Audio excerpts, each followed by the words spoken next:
good evening. To those who are with me now and to those who will be watching later, thank you so much for joining me for what is going to be the next to last installment of Jane Austen's Pride and Prejudice. It has been quite a journey, and I'm kind of sorry to see it ending. But nevertheless, after we do close next week, we'll go back for a while anyway to short stories. But meanwhile, we have things to check out in Pride and Prejudice. This is part 18. Excuse me, I'm having a little difficulty, but we'll see what happens.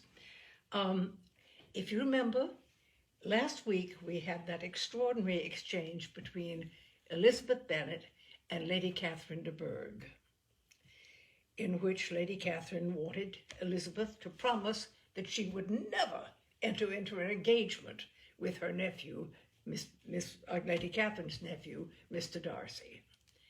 And Elizabeth, of course, would never agree to anything so idiotic. So, the discomposure of spirits which this extraordinary visit threw Elizabeth into could not be easily overcome, nor could she for many hours learn to think of it less than incessantly. Lady Catherine, it appeared, had actually taken the trouble of this journey from Rosings for the sole purpose of breaking off her supposed engagement with Mr. Darcy. It was a rational scheme, to be sure, but from what the report of their engagement could originate, Elizabeth was at a loss to imagine, till she recollected that his being the intimate friend of Bingley and her being the sister of Jane was enough at a time when the expectation of one wedding made everybody eager for another to supply the idea.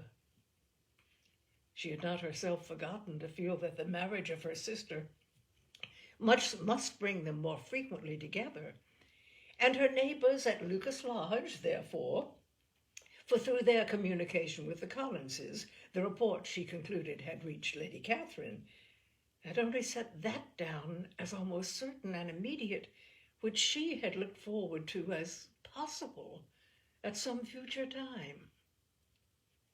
In resolving Lady Catherine's expressions, however, she could not help feeling some uneasiness as to the possible consequence of her persisting in this interference. From what she had said of her resolution to prevent their marriage, it occurred to Elizabeth that she must meditate an application to her nephew, and how he might take a similar representation of the evils attached to a connection with her, she dared not pronounce. She knew not the exact degree of his affection for his aunt, or his dependence on her judgment, but it was natural to suppose that he thought much higher of her ladyship than she could do, and it was certain that in enumerating the miseries of a marriage with one whose immediate connection was so unequal to his own, his aunt would address him on his weakest side. With his notions of dignity, he would probably feel that the arguments which to Elizabeth had appeared weak and ridiculous contained much good sense and solid reasoning. If he had been wavering before as to what he should do, which had often seemed likely, the advice and entreaty of so near a relation might settle every doubt and determine him at once to be as happy as dignity unblemished could make him. In that case, he would return no more. Lady Catherine might see him on her way through town, and his engagement to Bingley of coming again to Netherfield must give way. If, therefore, an excuse for not keeping his promise should come to his friend within a few days, she added, I shall know how to understand it. I shall then give over every expectation, every wish of his constancy. If he is satisfied with only regretting me, when he might have obtained my affections in hand, I shall soon cease to regret him at all. The surprise of the rest of the family on hearing who their visitor had been was very great, but they obligingly satisfied it with the same kind of supposition which had appeased Mrs. Bennet's curiosity, and Elizabeth was spared from much teasing on the subject. The next morning, as she was going downstairs, she was met by her father, who came out of the library with a letter in his hand. "Lizzie," said he, "I was going to look for you. Come into my room." She followed him thither, and her curiosity to know what he had to tell her was heightened by the supposition of its being in some manner connected with the letter he held. It suddenly struck her that it might be from Lady Catherine, and she anticipated with dismay all the consequent explanations. She followed her father to the fireplace, and they both sat down. He then said, "I have received a letter this morning that has astonished me exceedingly. As it principally concerns yourself, you ought to know its contents. I did not know before that I had 2 daughters on the brink of matrimony. Let me congratulate you on a very important conquest." The color now rushed into Elizabeth's cheeks in the instantaneous conviction of its being a letter from the nephew instead of the aunt, and she was undetermined whether most to be pleased that he explained himself at all, or offended that his letter was not rather addressed to herself, when her father continued, "You look conscious. Young ladies have great penetration in such matters as these, but I think I may defy even your sagacity to discover the name of your admirer. This letter is from Mr. Collins." "Mr. Collins? And what can he have to say?" "Something very much to the purpose, of course. He begins with congratulations on the approaching nuptials of my eldest daughter, of which it seems he has been told by some of the good-natured, gossiping Lucases. I shall not sport with your impatience by reading what he has to say on that point. But what relates to yourself is as follows. Having thus offered you the sincere congratulations of Mrs. Collins and myself on this happy event, let me now add a short hint on the subject of another, of which we have been advertised by the same authority. Your daughter Elizabeth, it is presumed, will not long bear the name of Bennet, after her elder sister has resigned it, and the chosen partner of her fate may be reasonably looked up to as one of the most illustrious personages in this land. Can you possibly guess, Lizzie, who is meant by this? This young gentleman is blessed in a peculiar way with everything the heart of mortal can most desire: splendid property, noble kindred, and extensive patronage. Yet in spite of all these temptations, let me warn my cousin Elizabeth and yourself of what evils you may incur by a precipitate closure with this gentleman's proposals, which of course you will be inclined to take immediate advantage of. Have you any idea, Lizzie, who this gentleman is? But now it comes out. My motive for cautioning you is as follows. We have reason to imagine that his aunt, Lady Catherine de Bourgh, does not look on the match with a friendly eye. Mr. Darcy, you see, is the man. Now, Lizzie, I think I have surprised you. Could he or the Lucases have pitched on any man within the circle of our acquaintance whose name would have given the lie more effectually to what they related? Mr. Darcy, who never looks at any woman but to see a blemish, and who probably never looked at you in his life. It is admirable. Elizabeth tried to join in her father's pleasantry, but could only force one most reluctant smile. Never had his wit been directed in a manner so little agreeable to her. Are you not diverted? Oh, yes, pray read on. After mentioning the likelihood of this marriage to her ladyship last night, she immediately, with her usual condescension, expressed what she felt on the occasion, when it became apparent that on the score of some family objections on the part of my cousin, she would never give her consent to what she termed so disgraceful a match. I thought it my duty to give the speediest intelligence of this to my cousin, that she and her noble admirer may be aware of what they are about, and not run hastily into a marriage which has not been properly sanctioned. Mr. Collins, moreover, adds, I am truly rejoiced that my cousin Lydia's sad business has been so well hushed up, and am only concerned that their living together before the marriage took place should be so generally known. I must not, however, neglect the duties of my station, or refrain from declaring my amazement at hearing that you received the young couple into your house as soon as they were married. It was an encouragement of vice, and had I been the rector of Longbourn, I should very strenuously have opposed it. You ought certainly to forgive them as a Christian, but never to admit them in your sight, or allow their names to be mentioned in your hearing. That is his notion of Christian forgiveness. The rest of his letter is only about his dear Charlotte's situation and his expectation of a young olive branch. But Lizzie, you look as though you did not enjoy it.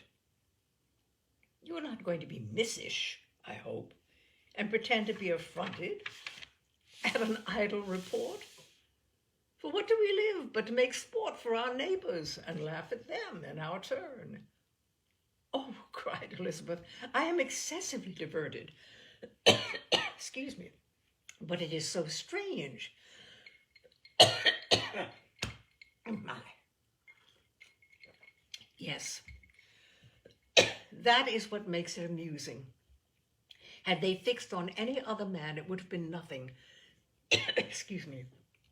But his perfect indifference and your pointed dislike make it so delightfully absurd. Much as I abominate writing, I would not give up Mr. Collins's correspondence for any consideration. Nay, when I read a letter of his, I cannot help giving him the preference even over Wickham, much as I value the impudence and hypocrisy of my son-in-law. And pray, Lizzie, what said Lady Catherine about this report? Did she call to refuse her consent? To this question his daughter replied only with a laugh. And as it had been asked without the least suspicion, she was not distressed by his repeating it. Elizabeth had never been more at a loss to make her feelings appear what they were not. It was necessary to laugh when she would rather have cried. Her father had most cruelly mortified her by what he said of Mr. Darcy's indifference, and she could do nothing but wonder at such a want of penetration, or fear that perhaps, instead of his seeing too little, she might have fancied too much. Instead of receiving any such letter of excuse from his friend, as Elizabeth half expected Mr. Bingley to do, he was able to bring Darcy with him to Longbourn before many days had passed after Lady Catherine's visit. The gentlemen arrived early, and before Mrs. Bennet had time to tell them of their having seen his aunt, of which her daughter sat in momentary dread, Bingley, who wanted to be alone with Jane, proposed their all walking out. It was agreed to. Mrs. Bennet was not in the habit of walking. Mary could never spare time. But the remaining 5 set off together. Bingley and Jane, however, soon allowed the others to outstrip them. They lagged behind, while Elizabeth, Kitty, and Darcy were to entertain each other. Very little was said by either. Kitty was too much afraid of him to talk. Elizabeth was secretly forming a desperate resolution, and perhaps he might be doing the same. They walked toward the Lucases, because Kitty wished to call upon Maria, and as Elizabeth saw no occasion for making it a general concern, when Kitty left them, she went boldly on with him alone. Now was the moment for her resolution to be executed, and while her courage was high, she immediately said, Mr. Darcy, I am a very selfish creature, and for the sake of giving relief to my own feelings, care not how much I may be wounding yours. I can no longer help thanking you for your unexampled kindness to my poor sister. Ever since I have known it, I have been most anxious to acknowledge to you how gratefully I feel it. Were it known to the rest of my family, I should not have merely my own gratitude to express. I am sorry, exceedingly sorry, replied Darcy in a tone of surprise and emotion, that you have ever been informed of what may, in a mistaken light, have given you uneasiness. I did not think Mrs. Gardiner was so little to be trusted. You must not blame my aunt. Lydia's thoughtlessness first betrayed to me that you had been concerned in the matter, and of course I could not rest till I knew the particulars. Oh, let me thank you again and again, in the name of all my family, for that generous compassion which induced you to take so much trouble and bear so many mortifications for the sake of discovering them. If you will thank me, he replied, let it be for yourself alone. That the wish of giving happiness to you might add force to the other inducements which led me on, I shall not attempt to deny, but your family owe me nothing. Much as I respect them, I believe I thought only of you. Elizabeth was too much embarrassed to say a word. After a short pause, her companion added, you are too generous to trifle with me. If your feelings are still what they were last April, tell me so at once. My affections and wishes are unchanged, but one word from you will silence me on this subject forever. Elizabeth, feeling all the more than common awkwardness and anxiety of his situation, now forced herself to speak, and immediately, though not very fluently, gave him to understand that her sentiments had undergone so material a change since the period to which he alluded, as to make her receive with gratitude and pleasure his present assurances. The happiness which this reply produced was such as he had probably never felt before, and he expressed himself on the occasion as sensibly and as warmly as a man violently in love can be supposed to do. Had Elizabeth been able to encounter his eye, she might have seen how well the expression of heartfelt delight diffused over his face became him. But though she could not look, she could listen, and he told her of feelings which, in proving of what importance she was to him, made his affection every moment more valuable. They walked on, without knowing in what direction. There was too much to be thought and felt and said for attention to any other objects. She soon learnt that they were indebted for their present good understanding to the efforts of his aunt, who did call on him on her return through London, and there relate her journey to Longbourn, its motive, and the substance of her conversation with Elizabeth, dwelling emphatically on every expression of the latter, which, in her ladyship's apprehension, peculiarly denoted her perverseness and assurance in the belief that such a relation must assist her endeavors to obtain that promise from her nephew which she had refused to give. But unluckily for her ladyship, its effect had been exactly contrariwise. It taught me to hope, said he, as I had scarcely ever allowed myself to hope before. I knew enough of your disposition to be certain that, had you been absolutely, irrevocably decided against me, you would have acknowledged it to Lady Catherine, frankly and openly. Elizabeth colored and laughed as she replied, yes, you know enough of my frankness to believe me capable of that. After abusing you so abominably to your face, I could have no scruple in abusing you to all your relations. What did you say of me that I did not deserve? For though your accusations were ill-founded, formed on mistaken premises, my behavior to you at the time had merited the severest reproof. It was unpardonable, I cannot think of it without abhorrence. We will not quarrel for the greatest share of blame annexed to that evening, said Elizabeth. The conduct of neither, if strictly examined, will be irreproachable. But since then, we have both, I hope, improved in civility. I cannot be so easily reconciled to myself.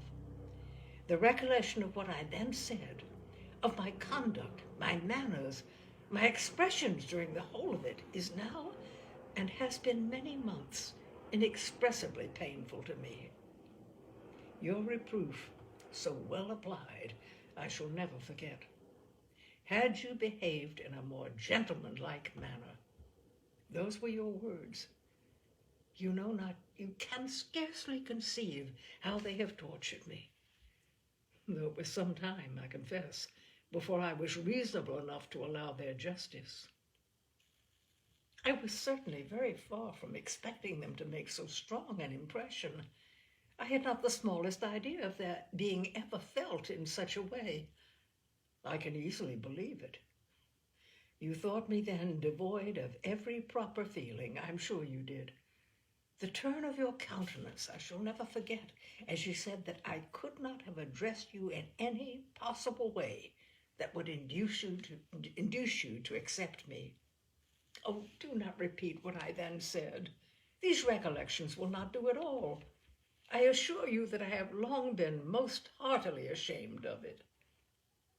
Darcy mentioned his letter. Did it, said he, did it soon make you think better of me? Did you, on reading it, give any credit to its contents? She explained what its effect on her had been, and how gradually all her former prejudices had been removed. I knew, said he, that what I wrote must give you pain, but it was necessary. I hope you have destroyed the letter. There was one part especially, the opening of it, which I should dread your having the power of reading again. I can remember some expressions which might justly make you hate me. The letter shall certainly be burnt, if you believe it essential to the preservation of my regard. But though we have both reason to think my opinions not entirely unalterable, they are not, I hope, quite so easily changed as that implies. When I wrote that letter, replied Darcy, I believed myself perfectly calm and cool, but I am since convinced that it was written in a dreadful bitterness of spirit. The letter perhaps began in bitterness, but it did not end so. The adieu is charity itself. But think no more of the letter. The feelings of the person who wrote and the person who received it are now so widely different from what they were then, that every unpleasant circumstance attending it ought to be forgotten. You must learn some of my philosophy. Think only of the past, as its remembrance gives you pleasure. I cannot give you credit for any philosophy of the kind. Your retrospections must be so totally void of reproach that the contentment arising from them is not of philosophy, but what is much better, of ignorance. But with me, it is not so. Painful recollections will intrude, which ought not to be repelled. I've been a selfish being all my life, in practice, though not in principle. As a child, I was taught what was right, but I was not taught to correct my temper. I was given good principles, but left to follow them in pride and conceit.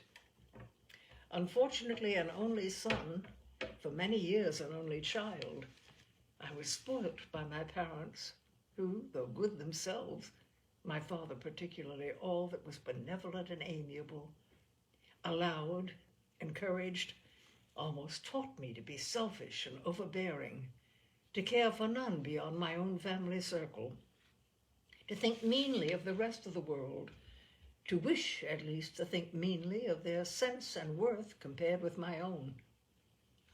Such I was from 8 to 28, and such I might still have been but for you, dearest, loveliest Elizabeth. What do I not owe you?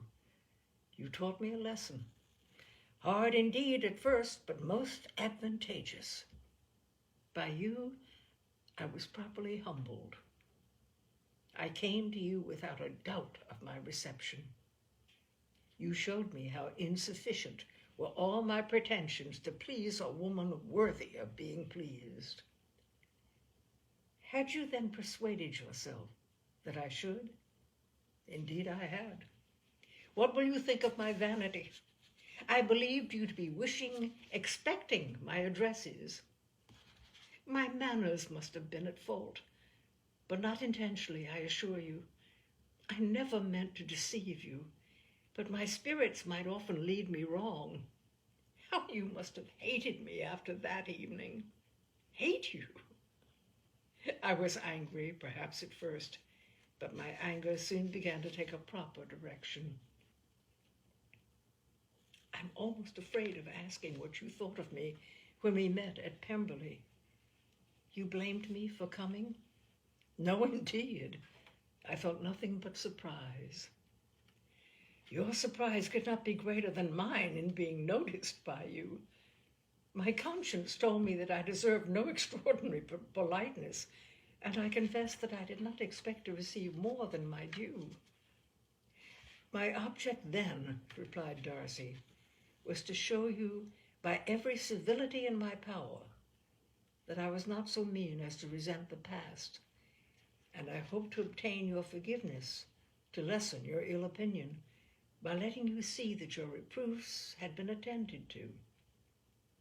How soon any other wishes introduced themselves, I can hardly tell, but even about half an hour after I'd seen you. He then told her of Georgiana's delight in her acquaintance, and of her disappointment at its sudden interruption, which, naturally leading to the cause of that interruption, she soon learnt that his resolution of following her from Derbyshire in quest of her sister had been formed before he quitted the inn, and that his gravity and thoughtfulness there had arisen from no other struggles than from what such a purpose must comprehend. She expressed her gratitude again, but it was too painful a subject to each to be dwelt on farther. After walking several miles in a leisurely manner, and too busy to know anything about it, they found at last, on examining their watches, that it was time to be at home. What could become of Mr. Bingley and Jane was a wonder which introduced the discussion of their affairs. Darcy was delighted with their engagement. His friend had given him the earliest information of it. I must ask whether you were surprised, said Elizabeth. Not at all. When I went away, I felt that it would soon happen. That is to say, you had given your permission. I guessed as much. And though he exclaimed at the term, she found that it had been pretty much the case. On the evening before my going to London, said he, I made a confession to him, which I believe I ought to have made long ago. I told him of all that had occurred to make my former interference in his affairs absurd and impertinent. His surprise was great. He had never had the slightest suspicion. I told him, moreover, that I believed myself mistaken in supposing, as I had done, that your sister was indifferent to him, and as I could easily perceive that his attachment to her was unabated, I felt no doubt of their happiness together. Elizabeth could not help smiling at his easy manner of directing his friend. Did you speak from your own observation, said he, when you told him that my sister loved him, or merely from my information last spring? From the former. I had narrowly observed her during the 2 visits which I had lately made here, and I was convinced of her affection. And your assurance of it, I suppose, carried immediate conviction to him? It did. Bingley is most unaffectedly modest. His diffidence had prevented him depending on his own judgment in so anxious a case, but his reliance on mine made everything easy. I was obliged to confess one thing which for a time, and not unjustly, offended him. I could not allow myself to conceal that your sister had been in town 3 months last winter, that I had known it, and purposely kept it from him. He was angry, but his anger, I am persuaded, lasted no longer than he remained in any doubt of your sister's sentiments. He has hardly forgiven me now. Elizabeth longed to observe that Mr. Bingley had been a most delightful friend, so easily guided that his worth was invaluable. But she checked herself. She remembered that he had yet to learn to be laughed at, and it was rather too early to begin. In anticipating the happiness of Bingley, which of course was to be inferior only to his own, he continued the conversation till they reached the house. In the hall they parted. "My dear Lizzie, where can you have been walking to?" was a question which Elizabeth received from Jane as soon as she entered the room, and from all the others when they sat down to table. She had only to say in reply that they had wandered about till she was beyond her own knowledge. She colored as she spoke, but neither that nor anything else awakened a suspicion of the truth. The evening passed quietly, unmarked by anything extraordinary. The acknowledged lovers laughed and talked. The unacknowledged were silent. Darcy was not of a disposition in which happiness overflows in mirth, and Elizabeth, agitated and confused, rather knew that she was happy than felt herself to be so. For, besides the immediate embarrassment, there were other evils before her. She anticipated what would be felt in the family when her situation became known. She was aware that no one liked him but Jane, and even feared that with the others it was a dislike which not all his fortune and consequence might do away. At night she opened her heart to Jane. Though suspicion was very far from Miss Bennet's general habits, she was absolutely incredulous here. "You are joking, Lizzie. This cannot be. Engaged to Mr. Darcy? No, you shall not deceive me. I know it to be impossible. This is a wretched beginning indeed. My sole dependence was on you, and I am sure nobody else will believe me if you do not. Yet indeed I am in earnest. I speak nothing but the truth. He still loves me, and we are engaged." Jane looked at her doubtingly. "Oh, Lizzie, it cannot be. I know how much you dislike him. You know nothing of the matter. That is all to be forgot. Perhaps I did not always love him so well as I do now, but in such cases as these, a good memory is unpardonable.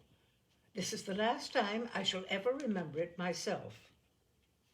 Miss Bennet still looked all amazement.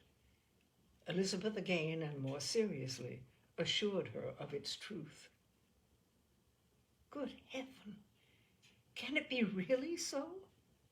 Yet now I must believe you," cried Jane. "My dear Lizzie, I do congratulate you. But are you certain? Forgive the question. Are you quite certain that you can be happy with him?" "There can be no doubt of that. It is settled between us already that we are to be the happiest couple in the world. But are you pleased, Jane? Shall you like to have such a brother?" "Oh, yes, very, very much. Nothing could give either Bingley or myself more delight, but we talked of it as impossible. And do you really love him quite well enough? Oh, Lizzie, do anything rather than marry without affection. Are you quite sure that you feel what you ought to do?" "Yes, you will only think I feel more than I ought to do when I tell you all." "What do you mean?"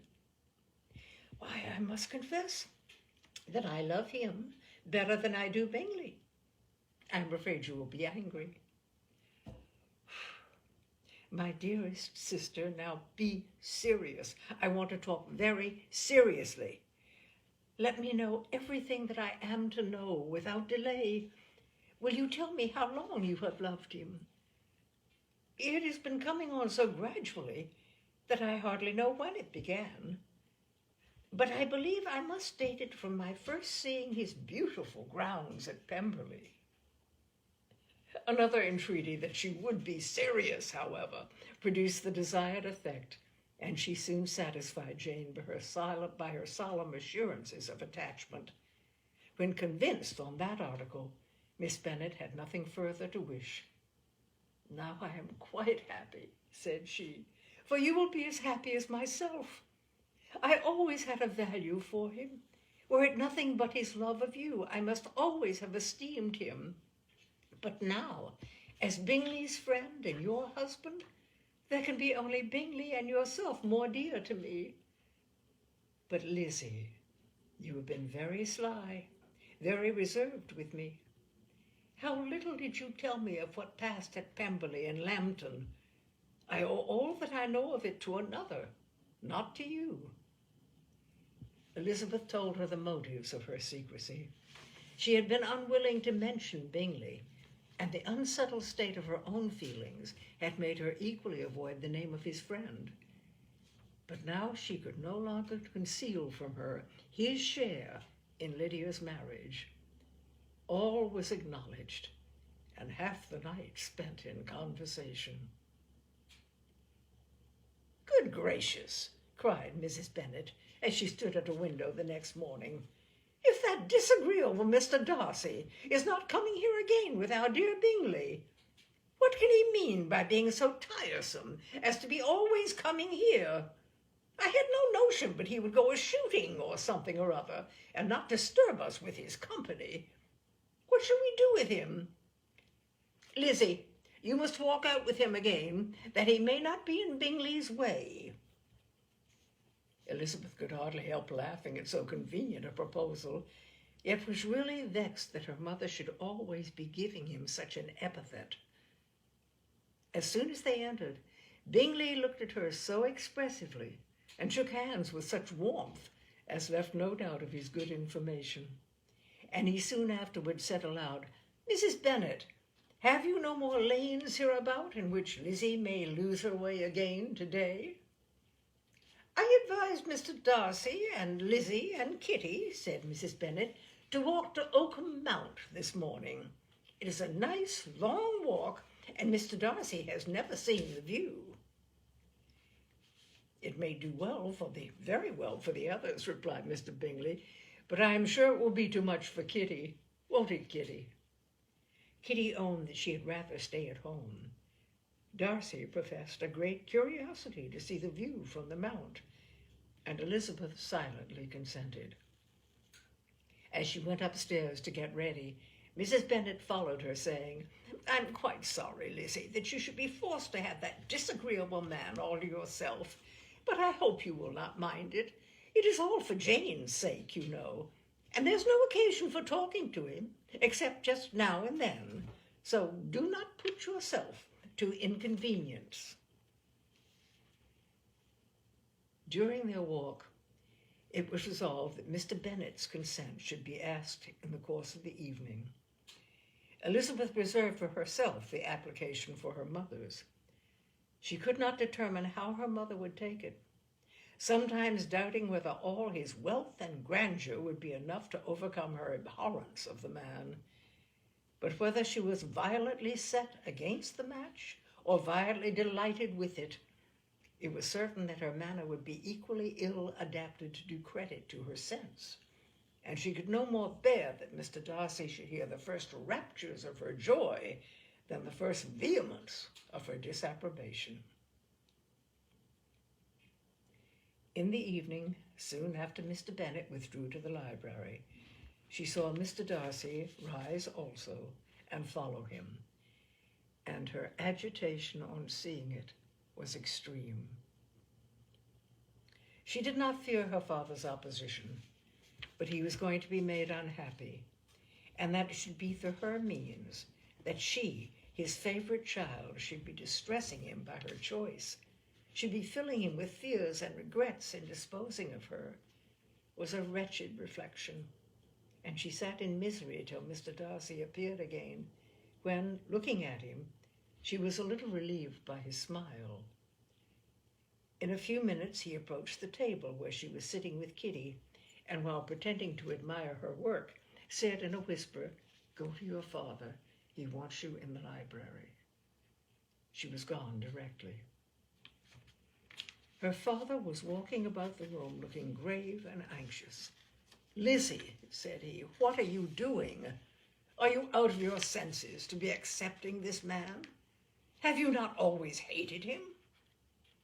How earnestly did she then wish that her former opinions had been more reasonable, her expressions more moderate.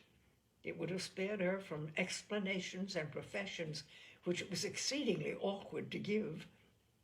But they were now necessary, and she assured him with some confusion of her attachment to Mr. Darcy. "Or, in other words, you are determined to have him.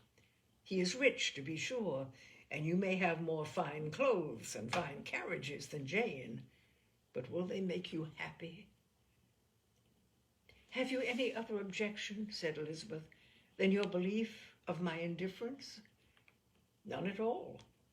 We all know him to be a proud, unpleasant sort of man, but this would be nothing if you really liked him." I do like him," she replied with tears in her eyes. "I love him. Indeed, he has no improper pride. He is perfectly amiable. You do not know what he really is. Then pray do not pain me by speaking of him in such terms." "Lizzie," said her father, "I have given him my consent. He is the kind of man, indeed, to whom I should never dare refuse anything which he condescended to ask. I now give it to you, if you are resolved on having him. But let me advise you to think better of it. I know your disposition, Lizzie. I know that you could be neither happy nor respectable unless you truly esteemed your husband, unless you looked up to him as a superior. Your lively talents would place you in the greatest danger in an unequal marriage. You could scarcely escape discredit and misery. My child, let me not have the grief of seeing you unable to respect your partner in life. You know not what you are about." Elizabeth, still more affected, was earnest and solemn in her reply, and at length, by repeated assurances that Mr. Darcy was really the object of her choice, by explaining the gradual change which her estimation of him had undergone, relating her absolute certainty that his affection was not the work of a day, but had stood the test of many months' suspense, and enumerating with energy all his good qualities, she did conquer her father's incredulity and reconcile him to the match. "Well, my dear," said he when she ceased speaking, "I have no more to say. If this be the case, he deserves you.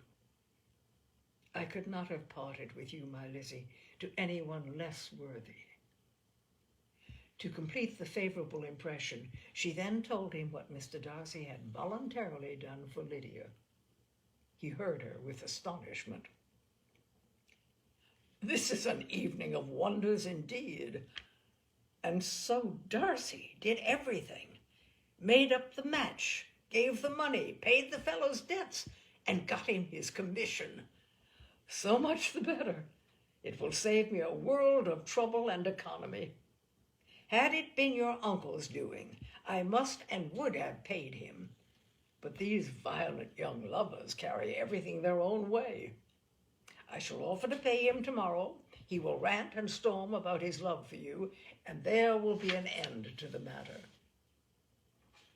He then recollected her embarrassment a few days before on his reading Mr. Collins's letter, and after laughing at her some time, allowed her at last to go, saying, as she quitted the room, "If any young men come for Mary or Kitty, send them in, for I am quite at leisure." Elizabeth's mind was now relieved from a very heavy weight, and after half an hour's quiet reflection in her own room, she was able to join the others with tolerable composure. Everything was too recent for gaiety, But the evening passed tranquilly away. There was no longer anything material to be dreaded, and the comfort of ease and familiarity would come in time. When her mother went up to her dressing room at night, she followed her and made the important communication. Its effect was most extraordinary, for on first hearing it, Mrs. Bennet sat quite still and unable to utter a syllable. Nor was it under many, many minutes that she could comprehend what she heard, though not in general backward to credit what was for the advantage of her family, or that came in the shape of a lover to any of them. She began at length to recover, to fidget about in her chair, get up, sit down again, wonder, and bless herself. Good gracious, Lord bless me, only think, dear me, Mr. Darcy, who would have thought it? And is it really true? Oh, my sweetest Lizzie, how rich and how great you will be! What pin money, what jewels, what carriages you will have! Jane's is nothing to it, nothing at all. Oh, I am so pleased, so happy, such a charming man, so handsome, so tall. Oh, my dear Lizzie, pray apologize for my having disliked him so much before. I hope he will overlook it. Dear, dear Lizzie, a house in town, everything that is charming, 3 daughters married, 10,000 a year. Oh, Lord, what will become of me? I shall go distracted. This was enough to prove that her approbation need not be doubted, and Elizabeth, rejoicing that such an effusion was heard only by herself, soon went away. But before she had been 3 minutes in her own room, her mother followed her. My dearest child, she cried, I can think of nothing else. 10,000 a year, and likely more, very likely more. 'Tis as good as a lord. And a special license. You must and shall be married by a special license. But, my dearest love, tell me what dish Mr. Darcy is particularly fond of, that I may have it for tomorrow. This was a sad omen of what her mother's behavior to the gentleman himself might be, and Elizabeth found that, though in the certain possession of his warmest affection and secure of her relations' consent, there was still something to be wished for. But the morrow passed off much better than she expected, for Mrs. Bennet luckily stood in such awe of her intended son-in-law that she ventured not to speak to him unless it was in her power to offer him any attention or mark her deference for his opinion. Elizabeth had the satisfaction of seeing her father taking pains to get acquainted with him, and Mr. Bennet soon assured her that he was rising every hour in his esteem. I admire all my 3 sons-in-law highly, said he. Wickham, perhaps, is my favorite, but I think I shall like your husband quite as well as Jane's. And that is, I think, part 18. Is it not part 18? I should have marked it. I'm sure it is part 18 of Pride and Prejudice. Yes, it is part 18. So, next week, we will go to part 19, and we will end this wonderful book. My dears, thank you so much for being with me. It's been quite a journey, and quite a wonderful journey, and I hope you have thoroughly enjoyed it. So we'll finish this journey next week, and then we'll be on to short stories for a while. Thank you so much. Love you all. See you soon. Bye now.